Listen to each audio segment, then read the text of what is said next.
사모님은 좀 와주신 지 좀 됐다. 그쵸?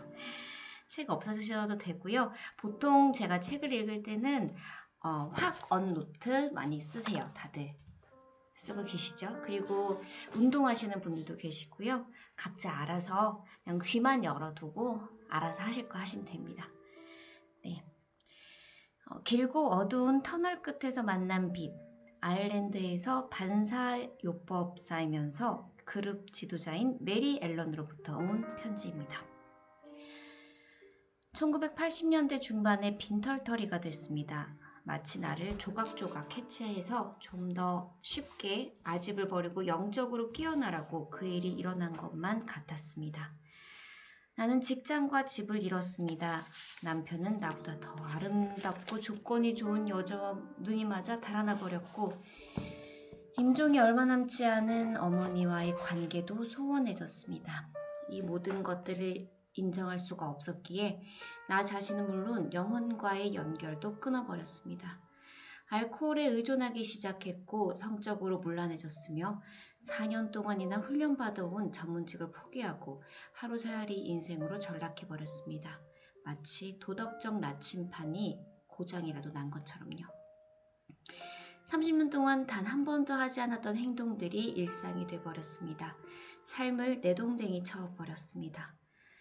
길고 어두운 터널은 5년이나 계속됐습니다. 나는 자살을 여러 차례 시도했습니다. 자동차 사고를 2번이나 냈고 알코올에 중독됐으며 모범지역에서 술에 취해 널브러지기도 했습니다.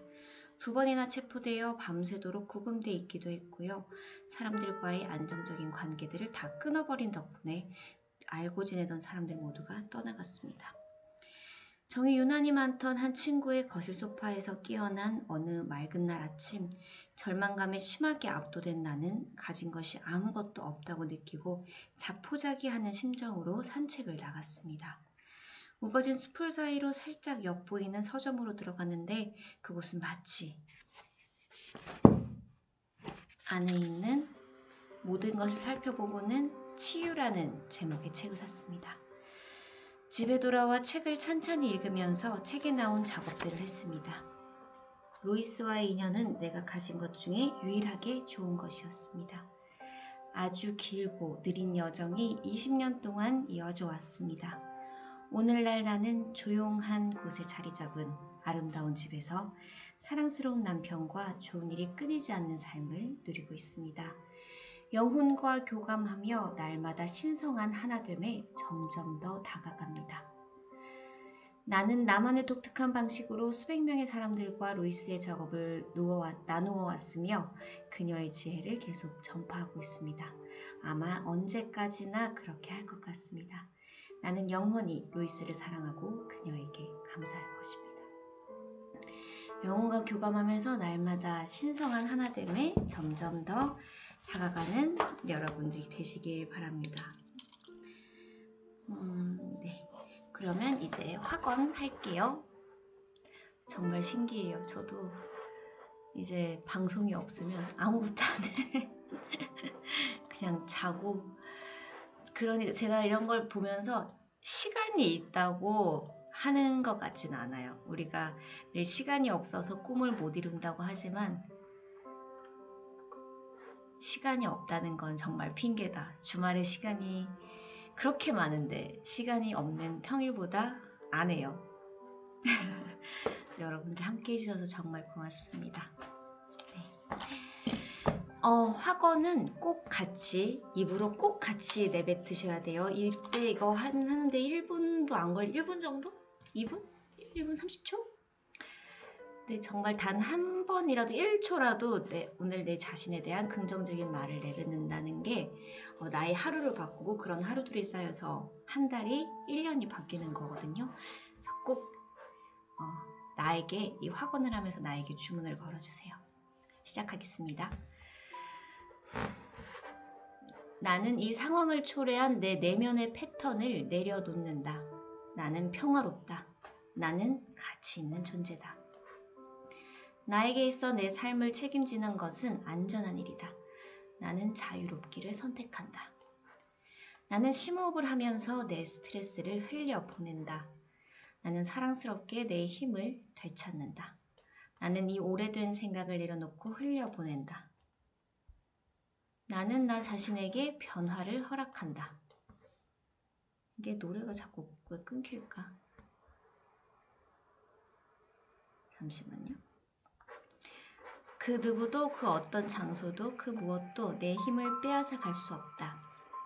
나는 자유롭다. 나는 나를 완전히 지지해주는 새로운 방법으로 새로운 삶을 창조한다. 과거는 지나갔다. 나는 지금 내 자신을 사랑하고 인정하기를 선택한다. 내가 하는 모든 경험은 내 성장을 위해 완벽하게 도움이 된다. 나는 내가 있는 곳에서 평화롭다. 내 마음은 정화되고 자유롭다. 나는 과거를 떠나 새로운 곳으로 나아간다. 모든 것이 다 좋다. 나는 쉽고 편안하게 오래된 것을 내려놓고 기쁜 마음으로 새로운 것을 맞이한다. 나는 기꺼이 변화하고 성장한다. 나는 지금 안전하고 새로운 삶을 창조한다. 나는 나를 제약하기를 거부한다. 나는 늘 기꺼이 새로운 단계로 나아간다. 나는 모든 내 경험을 사랑과 기쁨과 편안함으로 다루기를 선택한다. 나는 과거의 한계에서 벗어나 지금의 자유를 누린다. 나는 나 자신을 사랑하고 소중히 여긴다. 나를 돌보는 것은 안전하다. 지금 나는 사랑스럽고 기쁜 방법으로 나 자신을 지지하는 것을 선택한다. 담배, 술, 그 어떤 것이든 중독에 대한 욕망이 나를 떠났고 나는 자유롭다. 거의 다 했어요? 나는 나 자신을 위해 높은 자존감과 자긍심을 얻는다. 나는 모든 차원에서 나 자신을 사랑하고 인정한다. 나는 나의 부모가 아니며 부모가 가지고 있던 어떤 중독도 내 것이 아니다. 내 과거가 어떠했든지 지금 바로 이 순간 내 내면의 모든 부정적인 혼잣말을 없애는 것을 선택하고 나 자신을 사랑하고 인정한다. 잠시만요. 왜 이래? 나는 이 세상의 유일무이한 특별한 나이며 내가 나인 것이 너무나 기쁘다. 나는 인정받고 사랑받으며 신성에게서 영감을 받는다. 이것이 나의 존재에 대한 진실이며 나는 이것을 받아들인다. 나의 세상에서는 모든 것이 좋다. 2분 정도 걸리네요. 이 음악이 조금 전 음악이 2분짜리였는데 2분 정도? 2분 조금 넘게 한 2분 5초 정도 걸립니다. 네, 정말 높은 자존감과 자긍심으로 또 나 자신을 사랑하고 인정하고 내가 나인 것이 너무나 기쁘게 인정받고 사랑받고 또 나의 세상에서는 모든 것이 좋은 것을 모두 누리시길 바랍니다. 네, 말하는 대로 생각하는 대로 될지어다. 이걸 할 때는 조금 활기찬 음악을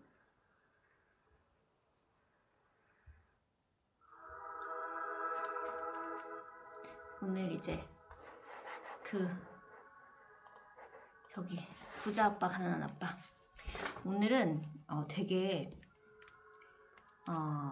또 뼈 때리는 말 The topic of this book, Rich Dad Poor Dad, is the rich buy luxury goods first, but the buy last인데, but the poor and the middle class tend to buy it first. 거꾸로 했어야지. 제가 부자는 사치품을 제일 마지막으로 장만하지만 가난한 이들과 중산층은 그것을 제일 먼저 사는 경향이 있다는 거고요. 177쪽입니다. 이것 역시 그냥 들으시기만 하면 돼요. 다 책 사실 필요 없어요. 근데 이거는 약간 진짜 평생 두고두고 보면 좋을 것 같긴 해요. 네, 그렇습니다. 해병대와 제록스에서 근무할 때만 해도 로버트는 자신만의 사업을 벌이는데 관심을 기울였다. 정규 직장을 유지하는 동시에 부동산과 소규모 지식을 거래하며 자산 부분을 키워나간 것이다. 그는 진정한 열정을 품은 사람이 아니라면 창업을 권하지 않는다. 대신에 직장을 유지하며 자신만의 사업에 관심을 기울이라고 조언한다. 자신의 자산을 구축하고 튼튼하게 가꿔 나가라고 말이다. 현금 흐름이 증가하면 사치를 누릴 수 있지만 이는 현금 흐름이 그런 사치를 지탱해 줄 때나 가능한 얘기다. 자산 부문을 강화해 거기서 발생하는 수입으로 사치품을 향유하면 된다. 그쵸? 정말 자산 부문에서 내 수입, 직장 수입이 아니라 그냥 내가 없어도 돌아가는 그런 자산 부분을 강화해서 거기서 발생하는 수입으로 사치품을 향유하면 된다는 거죠. 좌뇌 모먼트, 우뇌 모먼트, 잠재의식 모먼트 세 가지가 나오는데 이 좌뇌 모먼트는 자신이 사치품을 누리기에 충분한 수입을 창출할 때 비로소 그것을 향유할 자격이 생긴다. 우뇌 모먼트, 당신의 사업이 무엇인지에 대해 창의적으로 생각하라. 사업은 직업이 아니다. 잠재의식 모먼트, 당신이 좋아하는 유형의 자산을 획득해라. 그래야 그에 대해 배우는 것도 즐길 수 있고 그에 대한 관리에도 더 많은 시간을 낼 수 있다. 핵심 내용 이해하기. 자, 이제 곰곰이 생각해 볼 시간이다. 이렇게 자문해보라. 이 장에서 로버트는 무엇을 말하고 있는가? 그리고 그가 그렇게 말하는 이유는 무엇인가?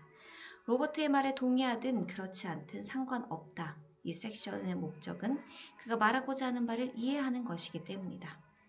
기억하라. 이 커리큘럼의 의도는 협력과 지원에 있다. 백지장도 만들면 낫다고 하지 않는가?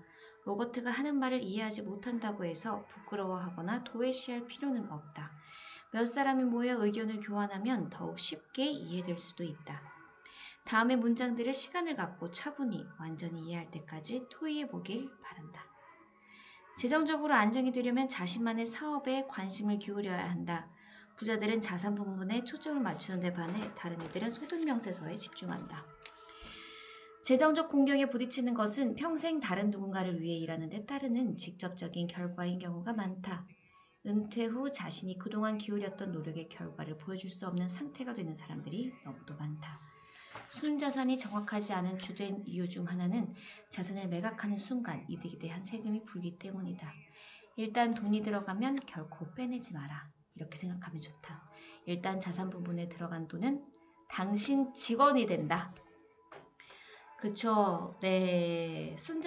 이 말도 맞네. 순자산이 정확하지 않은 주된 이유 중 하나는 자산을 매각하는 순간 이득에 대한 세금이 붙기 때문이다. 사실 주식만 팔아도 거기에 붙죠.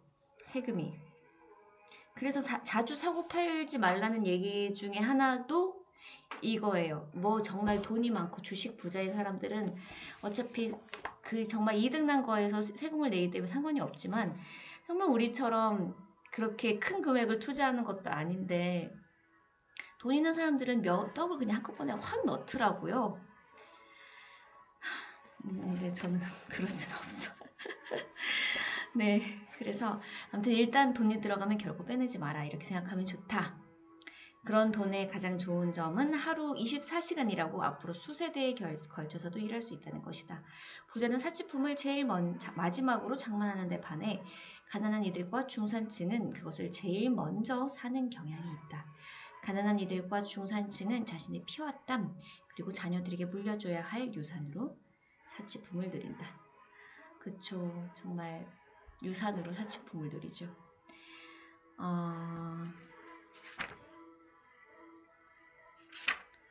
실천을 위한 질문과 토론. 자, 이제 이 장에서 이해한 바를 당신의 삶에 적용할 시간이다. 아래의 질문을 자신에게 던져보거나 스터디 그룹에서 토의해보길 바란다. 솔직하게 답하는 것이 중요하다는 점을 잊지 말라. 자신의 답변 일부가 마음에 들지 않는 경우 스스로 기꺼이 변화할 의향이 있는지, 자신의 생각과 사고방식을 바꾸는 도전을 받아들일 의향이 있는지 자문해보라. 자, 당신의 직업은 무엇이고 당신의 사업은 무엇인가? 둘은 어떻게 다른가?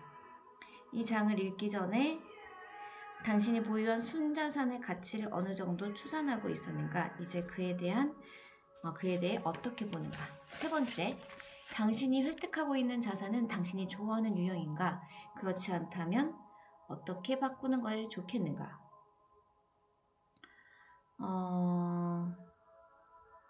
그리고 잠깐만요. 제가 오늘 뉴스로 이걸 하려고 그러는데 네 번째, 당신의 현금 흐름으로 정당화할 수 없는 사치품을 누린 적이 있는가? 사치품 구매를 정당화할 수 있어서 구매한 적은 또 언제인가? 두 경우에 느꼈던 감정을 비교해보라. 구매 당시와 나중 시점을 기준으로 말이다. 가족 중에 평생을 다른 사람을 위해 일하고 결국 아무것도 손에 쥔 게 없었던 사람이 있는가? 그에게 조언할 수 있다면 뭐라고 했을 것인가? 네. 자, 오늘 부자 아빠 가난한 아빠는 여기까지고요. 제가 오늘 원래 다른 그거를 하려고 그랬는데 기사를 하나 봤어요. 그래서 요거를 저희 중에서도 저도 주식을 하지만 우리는 미래에 대비를 해야 되잖아요. 이게 12일에 난 뉴스인데 우리는 뭐 이게 꼭 주식 얘기가 아니더라고요. 그래서 우리는 미래를 보는 눈, 미래에 대한 대비를 할 줄 알면 적어도 위기가 왔을 때 버틸 수 있는 능력이 있거든요.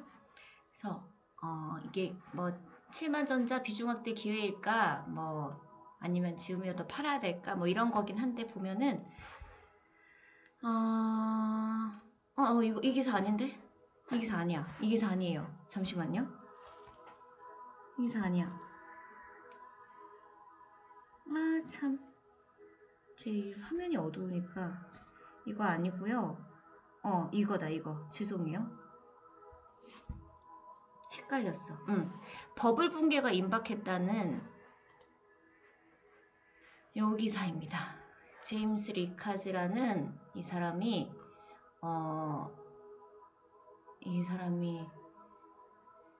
누구지? 신대공황의 저자. 이 사람이 버블 붕괴가 임박했다. 현금 비중을 늘려라. 그래서 이제 삼성도 뭐 버블 붕괴가 왔을 때가 어떻게 보면 기회인 거잖아요. 작년에 코로나로 코스피가 1,500까지 떨어지고 삼성이 4만 원으로 떨어졌을 때 그때 사는 사람들은 어쨌든간 이제 수익이 난 거잖아요. 근데 어쨌든간 다시 한번 이게 올 것이다라고 경고를 했어요. 한번 볼게요. 다른 기사도 있는데 이 기사가 조금 쉽게 설명을 해준 것 같아서 시간이 허락하는 데까지 보겠습니다. 지금 뉴욕 3대 지수가 최고가 행진을 이어가고 있지만 월가 투자은행들을 중심으로 자산 버블이 피크에 달했다. 이런 우려가 나오고 있는데 특히 코로나 델타 변이의 확산으로 경기 회복 속도가 떨어질 가능성도 제기가 됐다고 이 제임스 리카즈라는 사람이 올해 10월부터 미국 증시의 조정이 시작될 것이다. 미국 증시가 떨어지면 우리 증시도 영향을 받을 수밖에 없죠. 근데 10월 위기설을 얘기하는 사람이 있고 또 연말에 코스피가 3,400까지 간다는 사람들도 있어요. 미래를 알면 얼마나 좋겠습니까? 네, 미래를 모르니까 우리는 미래를 대비해야죠. 미국의 인플레이션에 대한 경고가 지속적으로 제기되고 있다. 레리 서머스 전 미 재무장관은 미 연준이 인플레이션 리스크를 과소평가했다고 지적했고 닥터 둠? 이게 뭐죠? 누니엘 루비니 교수는 스태그플레이션의 위험을 경고하기도 했다. 더 이제 확 떨어질 거라는 거죠. 시장 침체가 지속될 것이다. 그래서 리카즈는 미국 경제 상황을 이렇게 디플레이션이 지속되고 있다고 본다. 인플레이션이라고 생각하지 않고 세계 경제는 여전히 펀더멘탈이 약하다. 일부 회복이 있었죠. 2020년 작년에 급격한 침체로부터 회복한 점은 다행입니다. 고용도 좋아졌고요. 하지만 경제는 여전히 취약합니다. 25살에서 54살의 주요 노동 연령층 중에서 1,000만에서 2,000만의 미국인이 여전히 일을 하지 않고 이들은 공식적인 실업률 숫자에도 집계되지 않고 실제로 그들이 구직 활동을 하지 않기 때문에 집계되지 않는다는 거죠. 하지만 정부는 지원책이라는 이름으로 계속 현금을 뿌리고 있는데 이것이 진정한 지원책이라고 보지 않아요. 현금을 뿌린 이 정책은 실업의 이점을 높였고 정부의 적자 지출도 늘렸다. 하지만 지표는 매우 명확하게 미국인들의 소비를 하지 않고 무려 75%를 저축하고 있다는 사실을 보여준다. 지원금을 받지만 75%를 저축하고 오직 25%만 쓰고 있다는 거죠. 저축을 하고 시장에 돈이 돌지 않는다는 거예요. 지원금을 받지만 이 돈을 쓰라고 주는 건데 그냥 가지고 있다는 거죠. 그러니까 시장이 침체될 수밖에 없다. 그래서 자산시장은 버블로 보이고 우리는 물가 상승 인플레이션을 겪지 않을 것이다. 더 낮은 금리로 디플레이션이 올 수 있다. 그러면 돈이 어디로 가나요? 라고 질문이 나올 수 있지만 돈은 자산 버블로 가고 있다. 주식시장, 부동산 등으로요. 부동산이 진짜 거품이다 거품이다 하지만 그 거품인 채로 계속 오르고 있죠. 정말 제가 어제도 사람들 만나서 미팅하면서 부동산 얘기가 나왔는데 오늘이 가장 싸다. 부동산 오늘이 가장 싸다. 그런 결론을 내렸습니다. 근데 자산 버블인데 이게 인플레이션과 자산 버블은 다르다. 그래서 글로벌 자산 시장의 버블 붕괴가 임박했다는 경고가 나오는데 어떻게 보는가? 올 4분기가 힘든 시기가 될 수 있다고 생각합니다. 그 이유는 바로 데이터에 있는데 8, 9월 두 달의 물가 지표를 봐야겠지만 10월이면 그 근거를 볼 수 있게 될 거예요. 인플레이션은 약해질 것이고 금리는 내려가고 더 경제는 느려질 것이다. 지금의 가치를 지탱할 수 없어 라고 하겠죠. 주식시장의 조정이 이번 가을 아마도 10월쯤 있을 것이라고 전망을 하고요. 금리 인상의 시기는 언제로 예상하나? 통화정책은 적정했나? 라고 볼 때 통화정책은 크게 상관이 없다. 연준은 실제로 중요하지 않고 제가 살아있는 동안 금리 인상을 볼 수 있을까 싶기도 하다. 또 연준이 2023년 금리를 인상하겠다고 했다가 2022년 말에 하겠다고 바꿨다. 그러니까 올해 말에 하겠다고 했는데 연준 스스로도 3개월 만에 말을 바꿨는데 2년 뒤에 어떤 일이 벌어질지 어떻게 알겠는가. 들은 얘기 중에 가장 터무니없는 말이고 연준의 예측 능력은 주요 금융기관 중 최악이고 더 중요한 것은 지금 8, 9조의 달러에 달하는 돈을 찍어내고 있다. 그 숫자를 세기도 쉽지 않고 매일 달라지고 있는데 양적 완화의 방식을 본다. 그들이 아는 연준은 대형 은행에서 채권을 매입하죠. 채권을 사서 은행에게 자금을 공급하는데 은행들은 그 돈을 가지고 무엇을 하나요? 초과 지급 준비금이라는 이름으로 다시 연준에게 돌아갑니다. 돈은 어디로도 흘러가지 않는 셈입니다. 실업률, 무역, 환율 이런 것들이 중요하지 연준이 무엇을 하는지는 연준을 믿지 않는다는 얘기고요. 자, 그러면 개인 투자자들에게 필요한 투자 전략은 무엇이냐? 투자 자산의 다각화가 필요하다. 분산 투자를 하라고 얘기하지만 사람들은 분산 투자가 실제로 무엇인지 이해하지 못한다. 진정한 분산 투자는 주식에 투자하면 안 된다는 것이 아니고 주식에도 투자를 하면서 10년물 국채, 30년물 국채 또는 일본 국채 이런 우량 국채도 가지고 있어야 되고 금을 추천한다.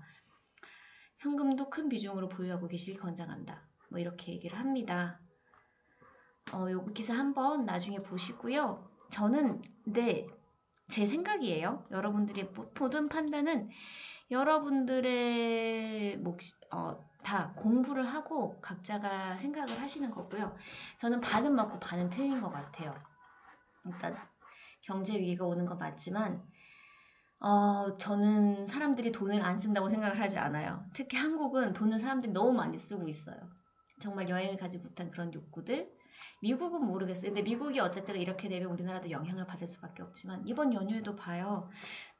그렇게 지금 그 변이 바이러스가 확산되고 있고 제발 움직이지 마라 이렇게 해도 사람들은 움직입니다. 전 집회 때 그런 것만 봐도 집회도 그렇지만 사람들은 다녀요. 다닌다는 건 그만큼 돈을 쓴다는 소리고요. 그래서 돈이 돌기 때문에 디플레이션이 올 것 같지는 않아요. 하지만 경제가 침체되는 건 맞고 버블로 가는 건 더 맞죠. 이럴수록 더 안전하다고 판단되는 부동산 쪽으로 돈은 더 몰릴 것이고 글쎄요. 저는 그렇게 생각을 합니다. 그래서 두 부류로 나오는 누구든 떨어진다고 주장하는 사람이 있으면 오른다고 주장하는 사람들이 있는 거고 그렇죠. 근데 우리가 1997년 금융위기 있었고 2007년, 2008년에 버블 그때 있었고 그 리먼 브라더스 발 금융위기가 있었고 또 그거 있었잖아요. 작년에 코로나 위기가 있었지만 결국에는 다시 코스피는 회복하거든요. 그러니까 위기가 왔을 때 흔들리지 않는 나의 믿음이 있어야 돼요. 그래서 근데 부동산이랑은 조금 다르지만 모르겠다. 네. 네. 오늘 제가 준비한 건 여기까지고요. 벌써 30분이네요. 네. 금빛나영님 오셨어요. 와, 좋은 하루입니다. 네, 까마님도 오셨어요.